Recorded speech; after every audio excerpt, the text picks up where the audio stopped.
I have identified 5 stages of awakening.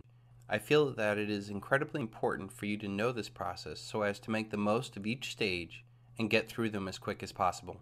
This entire project is centered on this process, and I have taken great care to put the information in the order that I wish I had learned it. I feel this will allow the individual to deal with a new reality in a safe environment that also ensures a successful awakening. The awakening process mirrors Elizabeth Kubler-Ross's 5 stages of grief, which many of you might be familiar with. The reason why they mirror is because it is literally your old self dying, so that a totally free, new self can be born. Your body will physically and mentally react as if there was a real death in your life. We identify ourselves by what we do, what we wear, and what we drive. When you are awake, none of that will matter. You will transcend the current consumer order and be fully prepared to deal with a new paradigm. I feel it is incredibly helpful for you to understand this process, to not only identify where you are, but where you should be going. I cannot stress to you how important and necessary this process is. If you do not start thinking for yourself, you will be without the skills necessary to survive a post-dollar world. The first stage in the 5 stages of awakening is denial. In this stage, you will dismiss anything that goes counter to conventional wisdom as crazy talk or conspiracy theory. This is really a self-defense mechanism the brain uses to protect the ego. No one likes to admit when they're wrong, much less admit that they have been fooled. So it is infinitely easier to deny a truth rather than it is to embrace it. It is easier to mock than debate.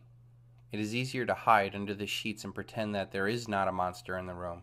This is where most of our society is stuck right now.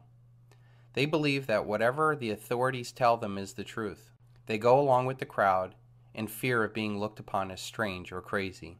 In my experience, denial comes in 2 forms. First is the most common and least dangerous form of denial.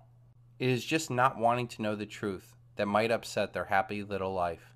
This innocent denial of ignorance is bliss mentality is held by so many Americans who think that things are going swell for them, so why ruin it with the truth?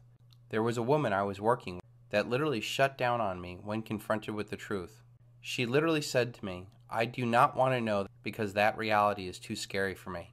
This form of denial is the easiest to overcome because when things go wrong in their perfect little world, they will have no more excuses to not look for the reason why their world fell apart. There is no more bliss for them to remain ignorant. The economic depression and the political failures of both the Bush and the Obama administration have already shook a great many out of this denial. As long as people believe in absurdities, they will continue to commit atrocities. Voltaire. The second kind of denial is one that is much more pernicious. I view it as guilty denial.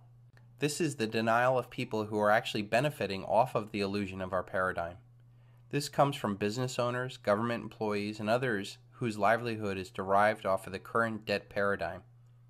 These people actively fight against the truth through disinformation or saying they just can't keep it a secret or that's just crazy conspiracy talk.